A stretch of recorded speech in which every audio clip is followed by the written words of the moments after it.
성도 여러분, 평안하셨습니까? 이제 본격적으로 여름 무더위가 시작되는 시절입니다. 또 이 2기 교과도 이제 마지막 부분을 우리 함께 연구하시게 되겠습니다. 아무쪼록 이 교과 해설 방송을 통해서 우리 많은 유익을 얻게 되시기를 간절히 바라면서 제11과를 시작하도록 하겠습니다. 오늘의 제목은 룻과 에스더입니다. 오늘의 기억절입니다. 왕후 에스더가 뜰에 선 것을 본즉 매우 사랑스러움으로 손에 잡았던 금 규를 그에게 내미니 에스더가 가까이 가서 금 규 끝을 만진지라. 우리는 익숙하게 금홀이라는 용어를 사용해 왔는데요. 이 개정판에서는 규라고 하는 단어를 사용하고 있습니다만, 어쨌든 왕후 에스더가 결정적인 순간에 그 백성의 운명을 구원하기 위해서 아하수에로 왕 앞에 나아가는 장면이 여기 그려져 있습니다. 이 구약의 중요한 사건과 또 주인공들의 경험은 마지막 시대를 살아가는 성도들이 당할 시련과 또 해결책을 미리 보여주는 내용이기도 합니다. 항상 악인들의 배후에 사탄이 있고 또 의인들의 배후에서는 그리스도께서 구원하시기 위하여 모든 섭리를 펼치시는 그런 대쟁투의 본질이 잘 그려져 있는 두 사건이기도 합니다.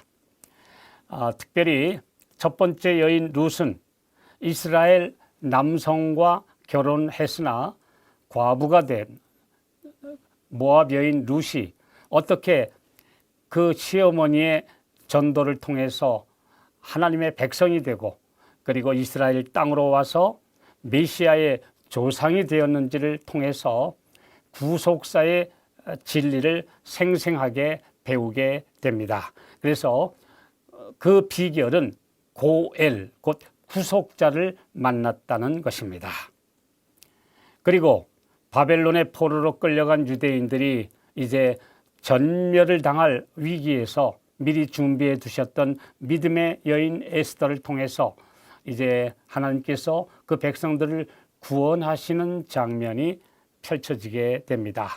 그래서 그리스도의 아내, 어린 양의 신부가 되는 교회를 예표하는 이 두 여성을 통해서 이제 성도들의 모습을, 그리고 가장 이상적인 모습을 여기에서 우리 배우게 됩니다. 이번 과의 매일의 제목들은 첫째 날 떡집에 닥친 기근, 둘째 날은 룻과 보아스, 셋째 날은 구속자 보아스, 그리고 넷째 날은 하만과 시련, 하만과 사탄, 거의 사탄화된 그런 한 인간을 통해서 찾아온 위기의 본질을 우리가 배우게 되겠고요. 다섯째 날은 이 때를 위하여라는 주제로 우리 함께 말씀을 살펴보시겠습니다. 첫째 날 제목입니다. 떡집에 닥친 기근. 그 사사들이 치리하던 때에 그 땅에 흉년이 드니라. 유다 베들레헴의 한 사람이 그네 아내와 두 아들을 데리고 모압 지방에 가서 우거하였는데, 이렇게 이제 이야기가 펼쳐지고 있습니다. 베들레헴은 떡집이라는 이름을 가진 그런 마을입니다. 그리고 정말 예수님이 탄생하신 본거지 동네이기도 한데요. 이스라엘 백성이 젖과 꿀이 흐르는 가나안 땅에 가서 이제 그곳에서 잘 정착하고 살았음에도 불구하고 이제 흉년이 들고 시련이 와서 이제 모압 땅으로 이주하게 되는 이런 이야기들의 배후에는 어떤 이야기들이 있을까요? 자, 이제 우리 그 장면을 좀 보게 됩니다. 레위기 26장 3절과 4절에 보면 너희가 나의 규례와 계명을 준행하면 내가 너희 비를 그 시후에 주리니 땅은 그 산물을 내고 밭의 수목은 열매를 맺을지라. 분명히 흉년이 왔다. 그래서 비가 오지 않았다는 것은 하늘의 징계였습니다. 그 백성들이 하나님의 말씀을 순종하지 않았기 때문에 그렇게 되면 하늘이 닫힐 것이라고 하는 레위기 26장과 신명기 28장의 그 복과 저주에서 나온 그 예언대로 지금 이루어진 장면입니다. 그래서 그 가나안 땅에서조차, 그리고 떡집이라는 이름을 가진 그 풍족해야만 할 그 베들레헴에서조차 먹고 살기가 힘들어졌다라고 하는 것은 하나님의 백성들이 너무도 자주 처음 신앙을 잃어버리고 또 가야 할 목표를 잃어버리고 자꾸 세상화되고 세속화되는 바람에 하나님의 축복이 잠깐씩 거두어진다고 하는 것을 여기서 배우게 됩니다. 이 네 식구들의 이름을 보면 참 재미있는 장면, 무언가 깊이 생각해야 될 내용들을 우리가 보게 되는데요. 이 가장인 엘리멜렉의 그 이름의 뜻은 나의 하나님은 왕이시다 라는 아주 좋은 이름입니다. 그리고 그의 아내인 나오미는 나의 기쁨. 참 얼마나 복받은 가정입니까? 그래서 하나님을 왕으로 모시고 아주 나의 기쁨이라고 하는 정말 아름답고 신실한 여성이 가정을 이루어서 행복하게 살아야 되는데 어쩌다가 그의 두 아들의 이름을 보면 말론이라고 하는 이름의 뜻은 약골이라는 뜻입니다. 아주 아프고 늘 힘들다고 하는 이름의 뜻을 가지고 있고요. 또 기련이라고 하는 그 아들의 이름도 역시 수척하다. 두 아들이 다 이렇게 아주 병약하고 아픈 그런 이름의 뜻을 가지고 있습니다. 왜 이렇게 되었는지 성경은 그 이야기를 자세히 우리에게 알려주지 않고 있습니다만은 분명히 이것은 죄와 그 병의 영향을 받은 모습을 우리가 여기서 보게 됩니다. 하나님의 백성들이 신실하지 못할 때에 이 세상에 여러 가지 영향으로 결국 병들고 같이 어려움을 겪는다고 하는 사실을 이렇게 이야기해 주고 있습니다. 그런데 그 네 식구가 베들레헴 지방에 흉년이 드는 바람에 모압 땅으로 이주를 해서 10년을 살았고, 그리고 그곳에 가서 모압 여인 둘을 아내로 맞아서 두 아들이 결혼을 했는데 그 10년 후에 아버지부터 세 남자가 다 죽었다고 하는 사실은 이거 정말 비극입니다. 그리고 이제 나오미에게는 정말 절망의 구렁텅이에 빠진 그런 모습입니다. 게다가 모압이라고 하는 그 백성들은 어떻습니까? 신명기 23장 3절에 보면 그 롯의 자손인 암몬 사람과 모압 사람은 하나님의 백성이 될 수 없다라고 하는 저주의 선고까지 받았던 민족입니다. 그러므로 사실상 거의 희망이 없어야만 되는 절망적인 상황의 이야기입니다. 그러나 하나님께서는 그런 상황에서도 놀랍게 모든 상황을 반전시키실 수가 있다고 하는 사실을 룻기서가 우리에게 가르쳐주고 있습니다. 이 모압 땅은 사해 동쪽의 고원지대에 위치하고 있었는데 그 헤르몬 산에서 내려오는 풍부한 물과 또 기름진 땅, 아주 좋은 곳이어서 그곳에 살만했습니다. 그리고 그들은 이스라엘 백성들과도 인척간이었고 또 히브리어와 매우 유사한 언어를 사용해서 가서 사는데 크게 어려움이 없었습니다. 그런데 우리가 여기서 생각해 보는 건 택한 백성이 사는 곳에는 흉년이 들었는데 이방인들이 사는 모압 땅에는 양식이 풍부했다. 이런 사실을 어떻게 이해할까요? 우리는 이 땅에서 일어나고 있는 모든 문제의 원인과 결과를 이 땅에서 우리가 다 알 수는 없습니다. 그러나 분명히 우리의 죄와 어려운 모든 시련들은 다 사람들이 자초한 것이며 하나님께서는 그런 상황에서도 그들을 구원하시기 위하여 손을 펼치신다는 사실을 우리는 배우게 되는 것입니다. 나오미가 룻과 함께 고향 베들레헴에 돌아왔을 때 고향 사람들이 그대로 살고 있었습니다.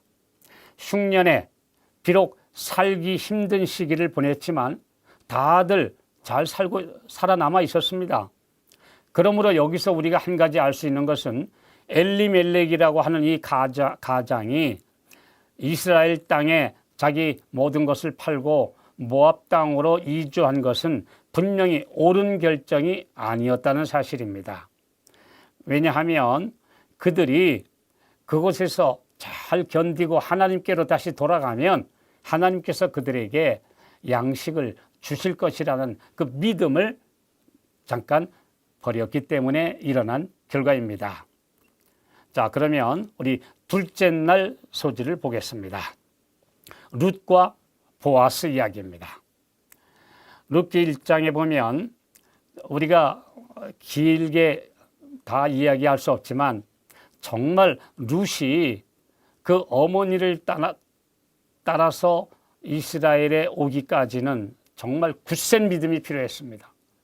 오죽하면 시어머니조차 내 동서를 따라서 민족에게로 돌아가고 그곳에서 재혼해서 살라라고 강권을 했는데도 끝까지 참된 신앙을 붙들고 그 어머니와 시어머니와 떠나지 않기로 결심한 룻의 이야기는 참으로 믿음이 얼마나 중요한지를 다시 가르쳐 줍니다. 이제 그들이 베들레헴에 돌아왔을 때 온 성읍이 떠들면서 이가 나오미냐 하는지라. 그 옛날에 아름답던 여인 나오미냐 그랬더니 나오미가 그래요. 나를 나오미라 기쁨이라 이렇게 부르지 말고 마라라 칭하라. 마라라는 것은 아주 쓰다 괴롭다는 말입니다. 이는 전능자가 나를 심히 괴롭게 하셨음이니라. 나는 지금 징계를 받아서 완전히 지금 쓰디쓴 시련을 당하고 있는 사람이다. 이렇게 이제 그 백성들 이웃 사람들에게 이야기합니다. 자, 그들이 풍족하게 나갔으나 내가 비워왔다라는 나오미의 말을 보면 그들은 당장 굶게 된 상황에서 간 것은 아니었습니다. 또 땅과 토지를까지 팔고 이민을 떠날 만큼 완전히 지금 굶어 죽기 직전에 떠난 것이 아니었습니다. 그러므로 하나님의 백성들이 예수님의 정말 뜻대로 살려고 할 때 때로는 좀 가정이 어려울 수도 있어요. 또 생계가 곤란을 받을 때도 있습니다. 그러나 분명히 주님의 뜻 안에 남아 있으면 주님께서 그들을 책임져 주실 것입니다. 이 믿음의 부족으로 다 팔고 세상으로 떠났다는 이야기입니다. 그래서 베들레헴에 닥친 기근은 하나님의 백성이 회개하고 하나님께로 매달려서 참 신앙을 회복하면 양식과 물을 주심하고 하는 그 약속대로 분명히 이루어질 것이었기 때문에 여기서 우리는 믿음의 부족으로 한 가정이 처한 어려움의 결과를 보게 된 것입니다. 그러나 그 와중에도 믿음의 여인 나오미가 있었습니다. 그래서 여기서 희망이 시작됩니다. 우리가 여기에 주인공이 룻이지만 나오미의 역할도 매우 중요하다는 사실을 우리가 여기서 보게 되는데요. 나오미가 그 이방 두 며느리에게 어떻게 했길래 두 며느리가 참 하나님을 받아들이고 정말 시어머니와 함께 고국에 돌아오기를 원했다는 사실은 정말 우리 재림을 기다리고 있는 우리 성도들 중에 시어머니 되신 여러분들, 자부들에게 좋은 감화를 끼치시기 바랍니다. 정말 나오미처럼 그 며느리들이 친어머니처럼 따를 수 있는 그런 신실한 시어머니들이 되시기를 바랍니다. 이 나오미에게 그 룻이 끝까지 따라왔던 비결은 그가 가르쳐준 하나님에 대한 지식도 있고 진리도 있었지만 가장 중요한 매력 포인트는 그분의 그리스도인적인 인품이었다는 사실을 우리는 다시 한번 생각해 보게 됩니다. 드디어 이제 돌아와서 보니까 이제 땅과 집은 이미 다 이제 남에게 팔아서 간 상태이고 이제 남은 것은 없습니다. 이제 그들 가족의 희망은 구속자를 만나는 것입니다. 이스라엘에게 주신 하나님의 제도에 그 구속자 그리고 그것을 의미하는 고엘이라는 히브리어가 있는데요. 원래 그 말은 친족, 근족입니다. 그런데 유대인들에게 주신 말씀에 의하면 이 고엘이라고 하는 친족과 근족은 단순한 혈연 관계만을 의미하는 것이 아닙니다. 어려움 당한 그의 형제, 친족을 책임지고 살려주고 회복시켜줘야 되는 의무가 있었습니다. 그래서 이 고엘 친족의 4대 의무 또는 그가 해야 하는 역할을 보면 4가지가 있었는데요. 첫째로는 빚에 넘어간 친족의 재산을 사서 돌려주는 보증인이 되어야 했습니다. 원래 토지는 하나님의 것이고 이스라엘의 모든 사람들은 하나님께서 주신 땅을 이제 자기의 것으로 삼아서 잘 관리해야만 했습니다. 혹시 어려움을 당해서 그 땅을 팔았더라도 희년이 되면 다시 원주인에게로 돌아오는 제도가 있었습니다. 그리고 언제든지 고엘이 나타나서 구속을 시켜주면 그 남은 횟수를 따라서 이제 그 돈을 지불하고 다시 찾을 수 있는 그런 권리가 있었다는 것입니다. 그래서 친족을 위하여 자기 재산을 들여서 그 땅을 값을 지불하고 다시 찾아주는 이 기업물을 자라고 표현되고 있는 이 가장 중요한 역할을 이제 고엘이 하도록 되어 있었습니다. 두 번째로는 친족이 부득이한 사정으로 종으로 팔렸을 경우에 그의 몸값을 지불하여 해방시키는 속량자가 되어야 했습니다. 세 번째로는 그 친족이 원수에게 억울하게 죽임을 당하면 그 원수를 갚아주는 보수자가 되어야 했습니다. 그리고 네 번째로는 친족이 자녀가 없어서 가문이 이제 끊어질 위기에 처했을 경우에 그 과부와 결혼해서 이제 자녀를 낳아서 그 집안의 대를 이어주고 그 재산까지 책임져주는 회복자가 되어야 했습니다. 이 4가지를 잘 수행할 수 있는 사람이 완벽한 고엘, 곧 구속자가 되는 것입니다. 그래서 욥기 19장 25절에 보면 내가 알기에는 나의 고엘이 살아계시니 이 세상 사람은 그렇게 해줄 사람이 아무도 없는데 우리 주님은 나의 완벽한 구속자 고엘이 되신다라고 하는 믿음을 그가 말한 사실을 우리가 보게 되는 것입니다. 참 고엘, 그래서 참된 구속자가 나타나는 것이 유일한 희망이었습니다. 이제 그 친족이 그 친족을 위해서 자기의 돈을 들여서 그 팔아버린 땅을 다시 찾아준다는 것, 이건 정말 너무나 인간으로서는 기대하기 어려운 소망이었습니다. 자, 우리 이 일이 이루어지는 장면을 보게 됩니다. 셋째 날입니다. 구속자, 곧 고엘이 된 보아스에 대해서 여기 나옵니다. 나오미는 이제 나이 많은 과부이기 때문에 이제 희망이 없었습니다. 아들을 낳을 희망이 없었고요. 유일한 희망은 이제 말론의 아들인 이제 젊은 룻이 이제 남편의 친족과 결혼해서 아들을 낳아서 가문을 이어가는 것이었습니다.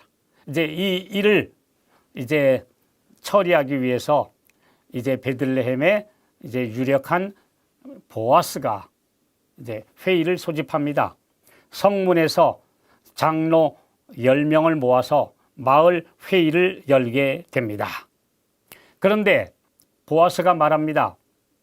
나보다 더 가까운 고엘의 자격을 갖춘 혈연 관계에 있는 한 사람이 있다. 그러니 그 사람이 내게 우선권이 있다. 만약에 그 사람이 해주면 좋고 그렇지 않으면 내게 이제 기회가 오는데 내가 하겠다. 이렇게 말합니다. 이제 그 사람을 불렀어요. 그래서 보아스가 말합니다. 이제 우리 친족인 엘리멜렉과 그의 아들이 다 죽었는데 이제 룻이 여기 와 있다. 나오미가 와 있다.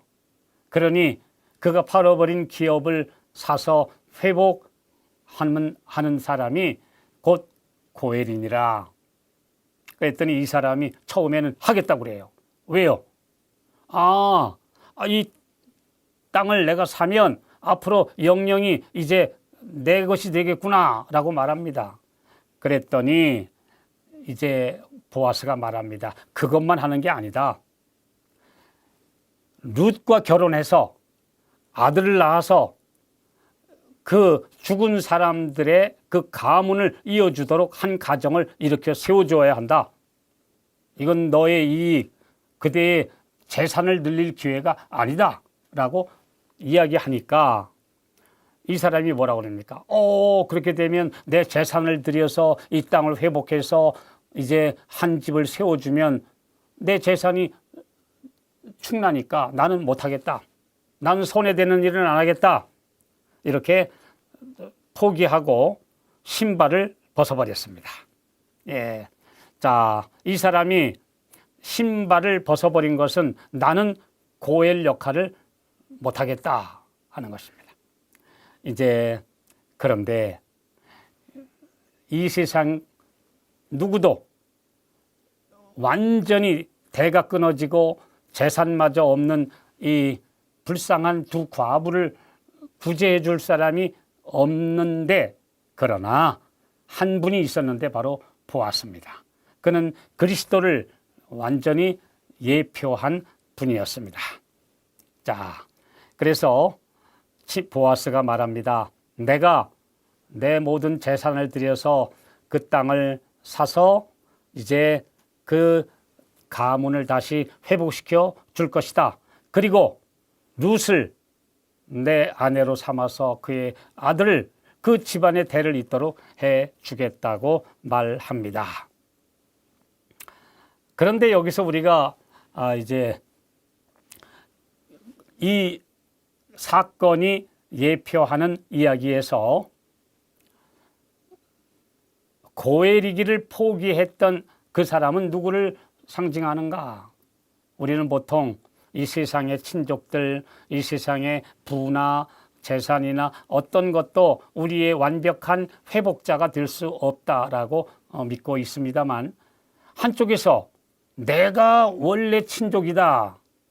저 사람을 내가 이제 내 것으로 만들 권리가 있다라고 주장하는 한 존재가 있는데 그게 바로 사탄입니다. 왜냐하면 아담이 사탄에게 속아서 이제 타락한 이후로 다 죄악 중에서 출생해서 죄의 포로가 되었으므로 그는 내 것이다 라고 주장하는 것입니다.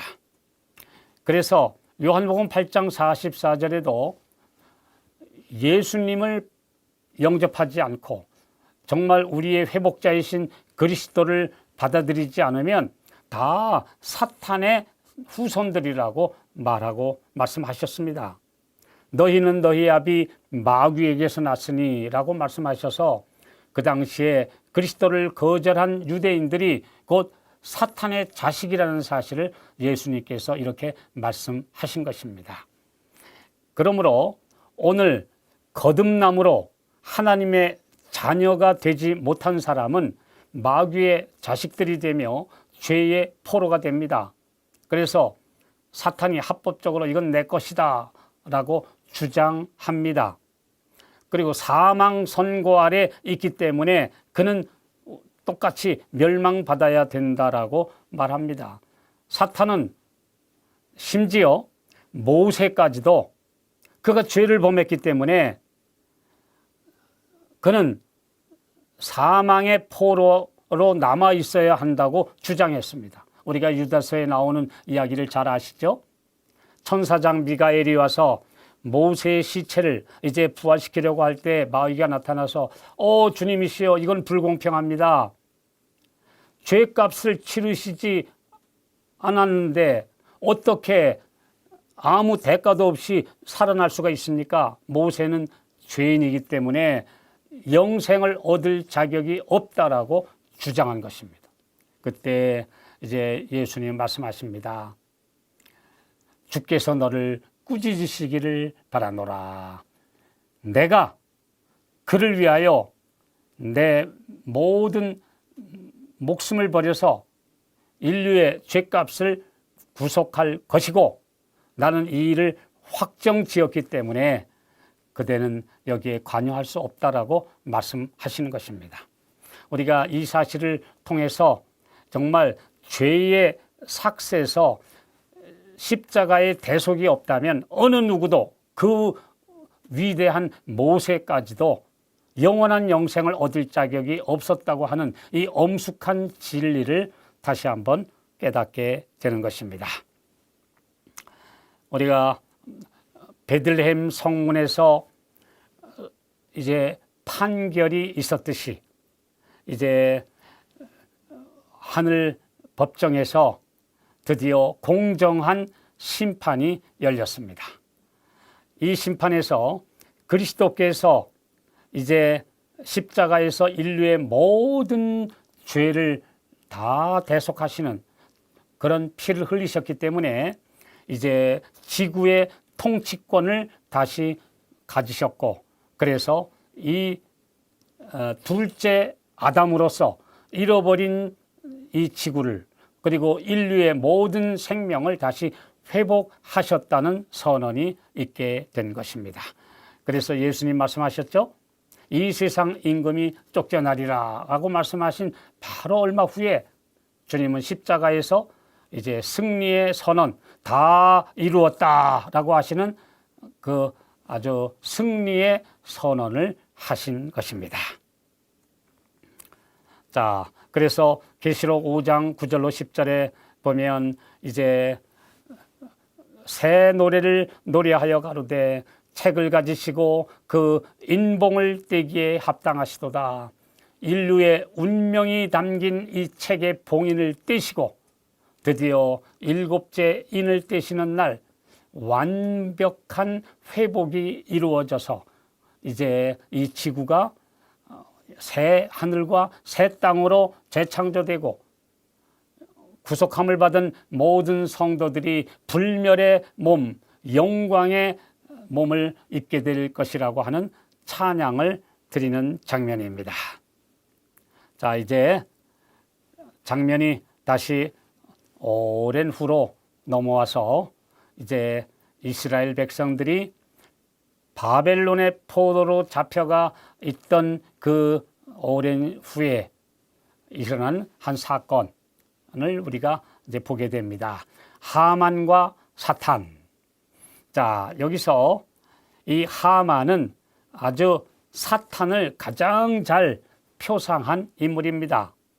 어떤 간계와 수를 써서 아하수에로 왕의 총애를 사게 되고 그리고 그 밑에 있는 모든 사람들을 향해서 이제 자기에게 절하라, 엎드리라 라고 하는 이제 명령을 내리게 됩니다.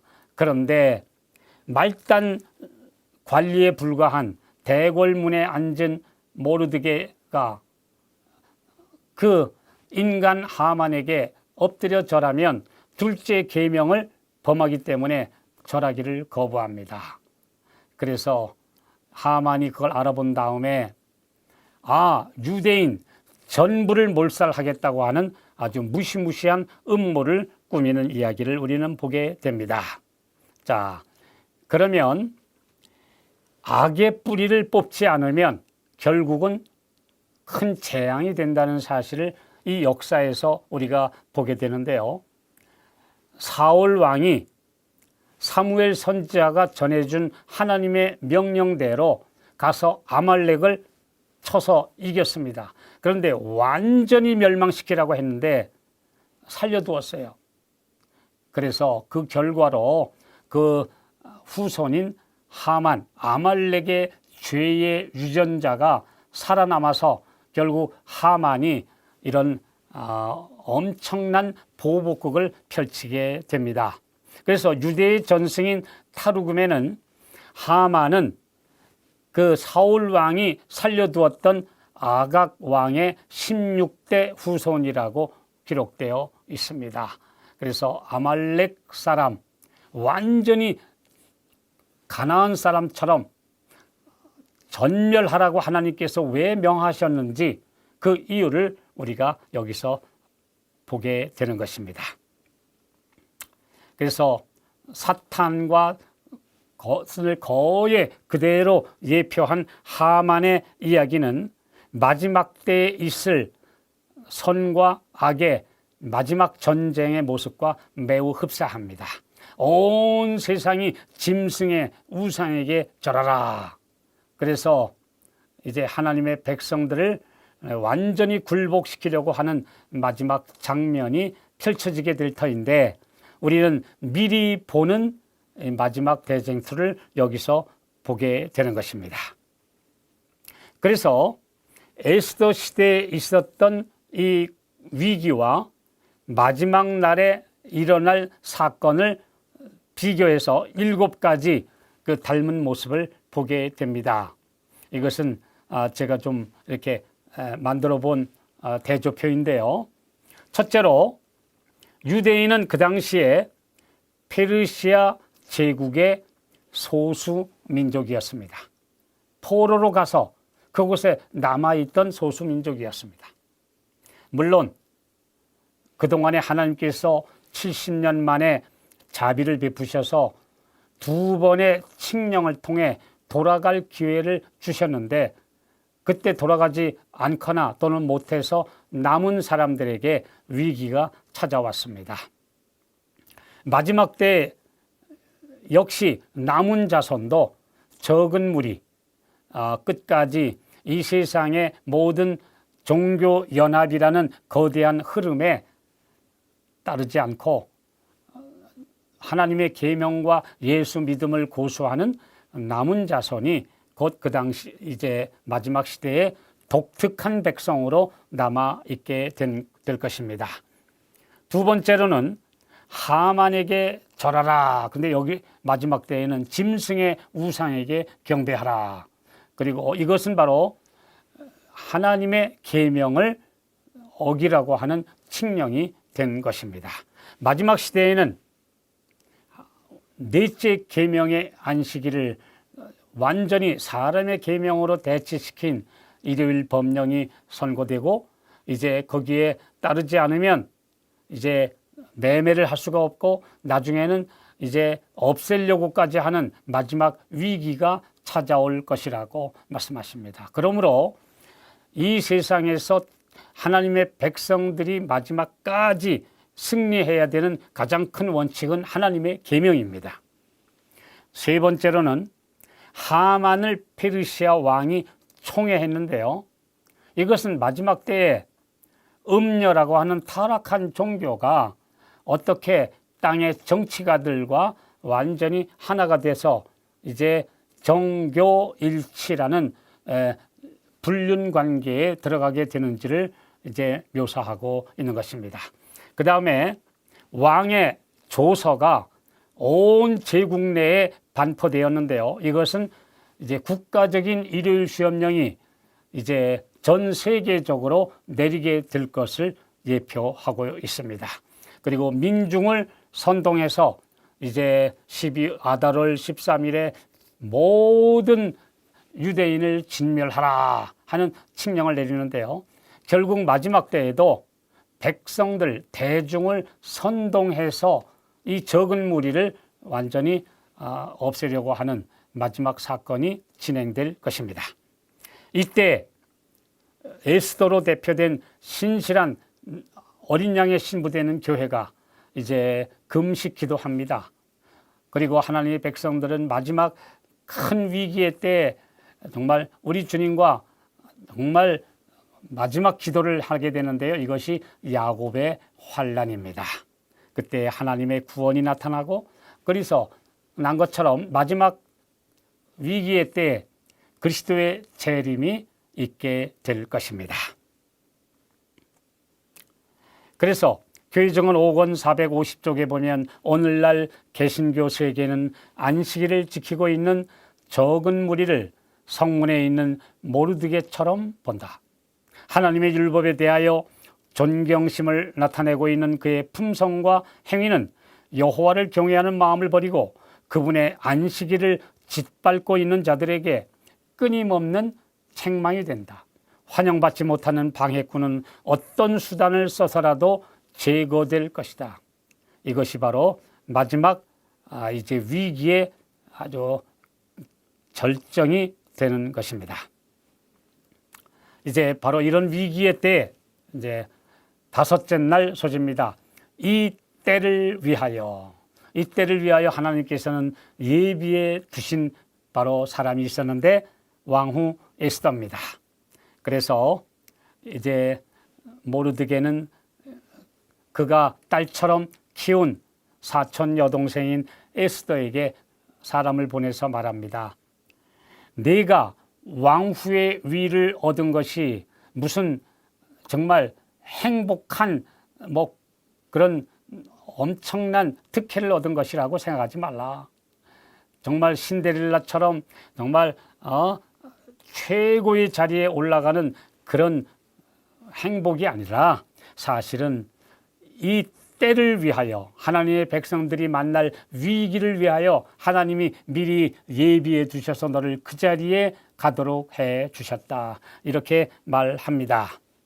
에스더는 그런 우리가 어린이 동화에 나오는 신데렐라처럼 정말 엄청난 신분 상승이 이루어지는 행복하고 달콤한 이야기였을까요?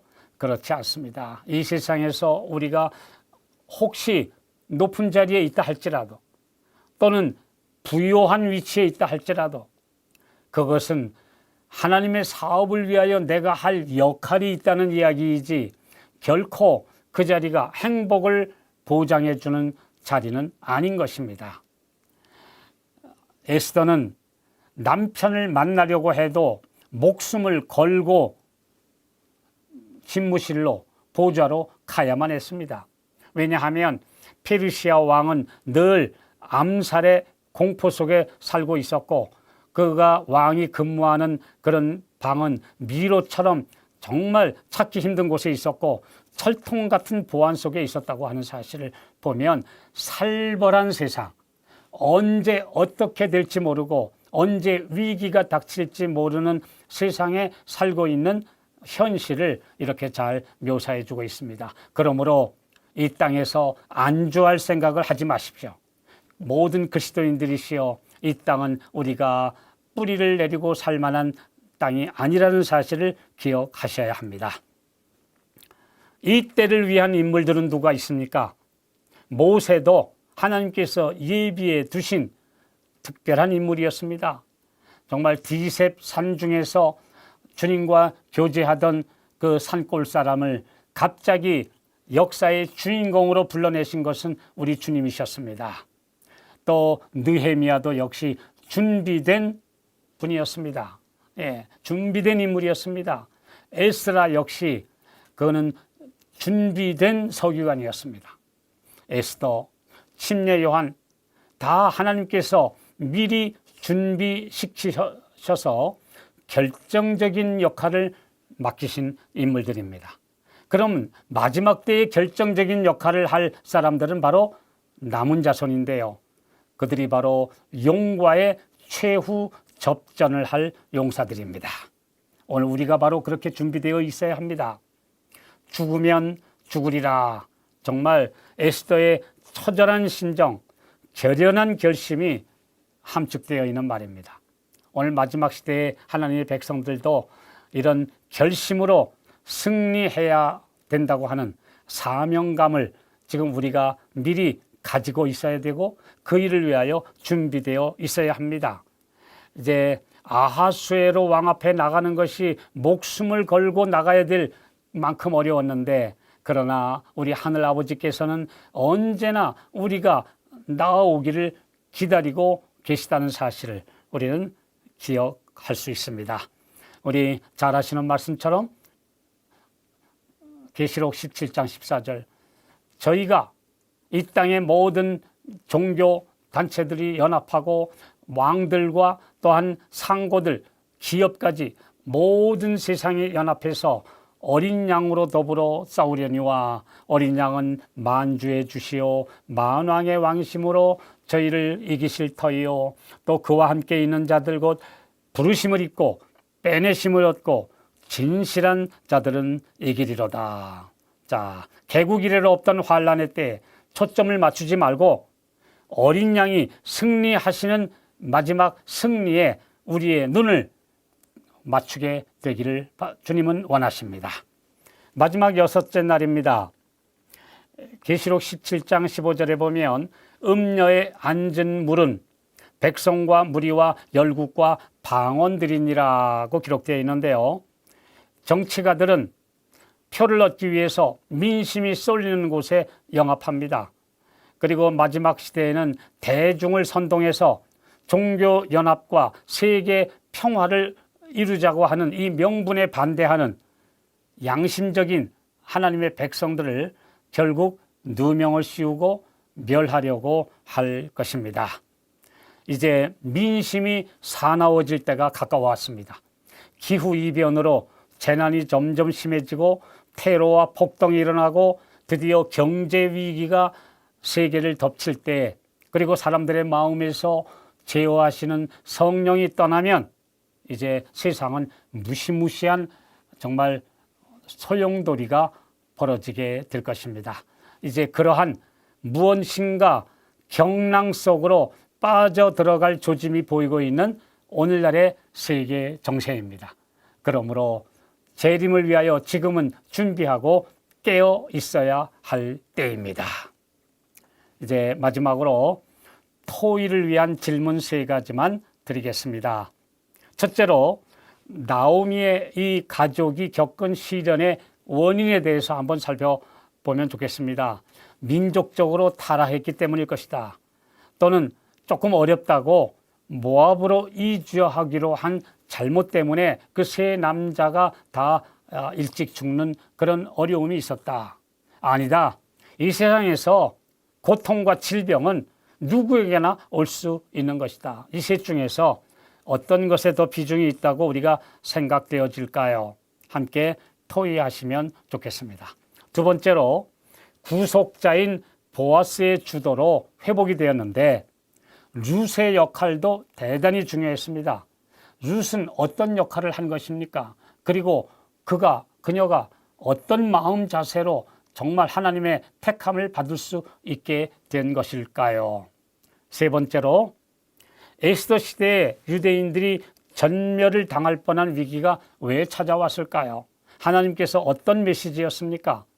에스더의 의붓 아들인 아닥사스다 왕이 그 후에 이제 마지막 조서를 내리는 장면을 보면서 이것은 페르시아 땅에, 바벨론 땅에 머물러서는 안 된다고 하는 강력한 하늘의 경고가 주어진 이야기입니다. 자, 오늘도 이제 끝까지 우리 에스라의 나무강단 교과 해설 방송을 시청해 주신 성도 여러분, 대단히 감사합니다.